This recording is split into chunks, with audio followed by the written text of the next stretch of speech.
You may be wondering what is the good thing about tobacco. In our cancer book, it is written that man loves everything that is illegal, immoral, and carcinogenic. Well, I need not elaborate about illegal and immoral things. Carcinogen is an item where it could be in the form of a smoke or edible or something else which is applied, which can cause cancer. It causes cancer, that is these external agents, by what is called acquired mutations. We'll go into that later. So worldwide it's said that tobacco is the commonest substance abuse, even more than alcohol. And the worst part is that smoking is an addict not only for men but also women as well. And the most tragic part is that even teenage boys and girls do resort to it. First as a fancy thing, mimicking others, then it becomes a habit and an addict ultimately. The tobacco contains nearly 3,000 ingredients or biological molecules or substances which can upset our health. The homeostasis or the normal physiology of the body can be upset in any system, digestive, respiratory, cardiovascular and all that. By these molecules, they are called toxic molecules or ingredients of the tobacco. That's why tobacco abuse has become a huge problem, not only from social and otherwise but also health point of view.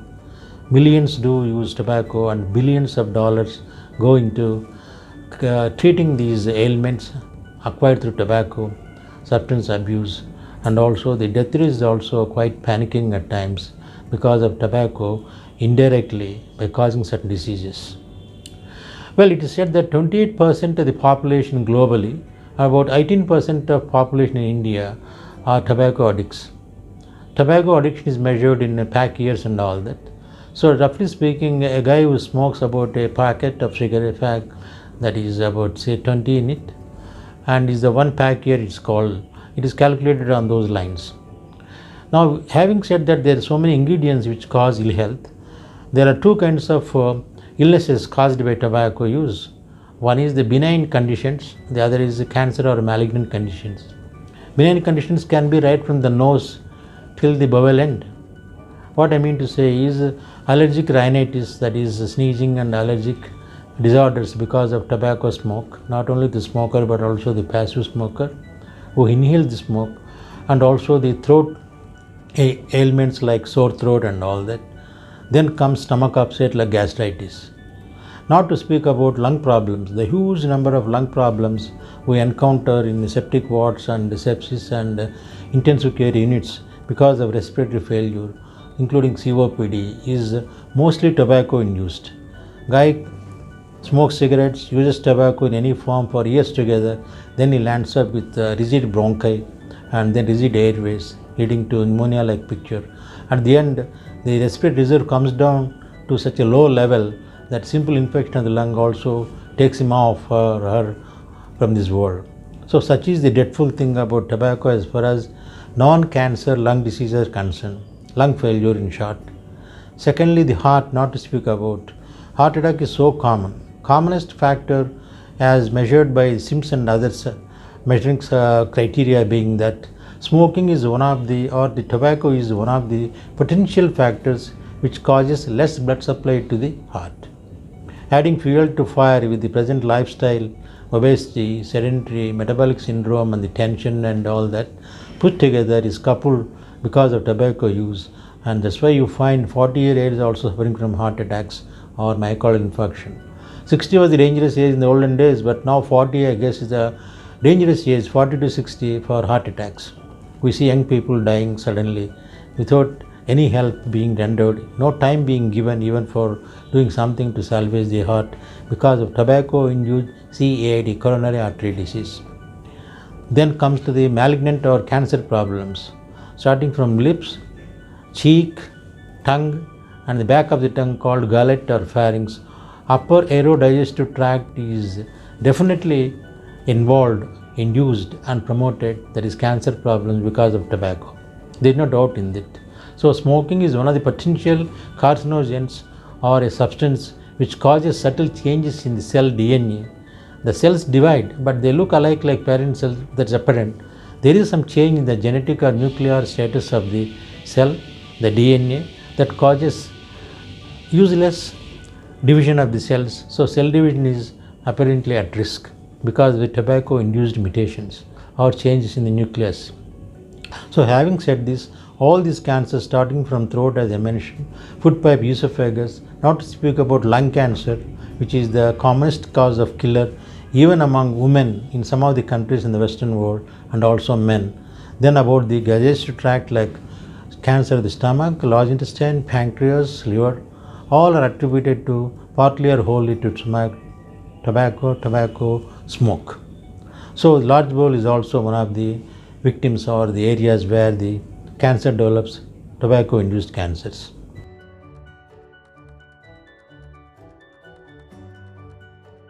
Why tobacco causes cancer? That's what I said, the mutation. There are some genes in the body, in the nucleus, within the cell, in the nucleus, the DNA. That is what is called mismatch repair, or DNA is constantly subject to trauma, and there will be some damage to the DNA which are repaired. When the mismatch repair occurs, the repair failure occurs because of the carcinogens or the mutations. The cell does not recover from the damaged segment, or the cell dies. The new apoptosis sets in cell division and all that. Then there will be some aberrancy in the cell division, and useless, functionally inert cells develop, forming a tumor.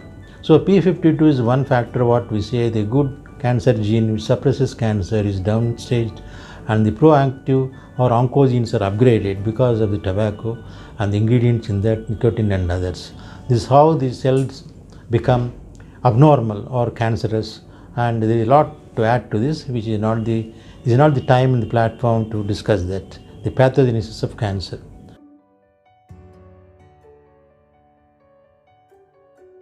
Smokeless tobacco, that is in the form of gutka, pan parag, whatnot.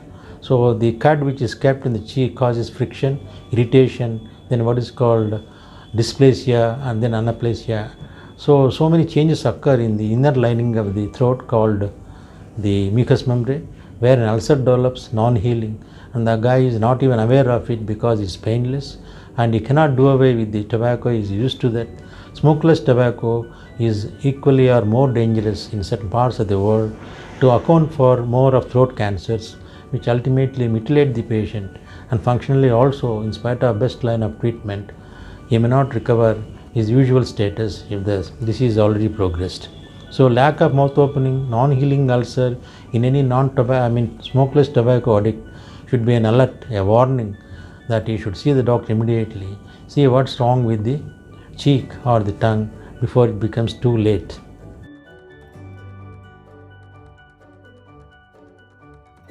Smoking is not only the active but also passive smoking in the cells.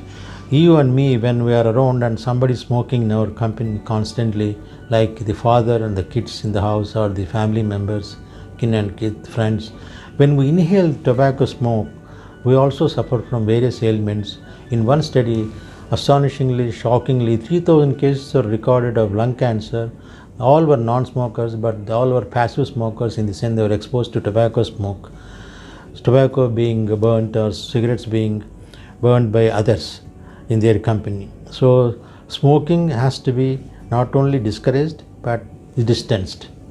So the social distance commonly used nowadays applies to tobacco distance. Distance yourself from anybody who is constantly smoking, the so-called chain smokers.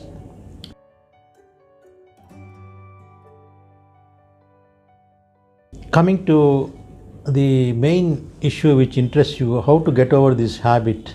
Somehow or other it has set in your childhood, is the willpower, and secondly, take something your mind off that whenever there is a desire for you to smoke, some kind of chewing gum you addict, or the so-called electron cigarettes.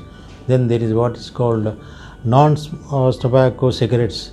These can be used, nicotine and nicotine. So many varieties are there across the counter in super bazaars and medical shops, where you can replace real cigarette, so that slowly you will get over it. Ultimately, there is no shortcut to get over this substance abuse but determination. My day would be done if you carry home the message that smoking and tobacco are very hazardous to health, and we should not fall a prey and victim to that in the form of substance abuse and addiction, but also discourage youngsters and others, whomever you come across, not to resort to these things. Maintain your distance away from tobacco, be safe, be happy, and be free of cancer to the great extent.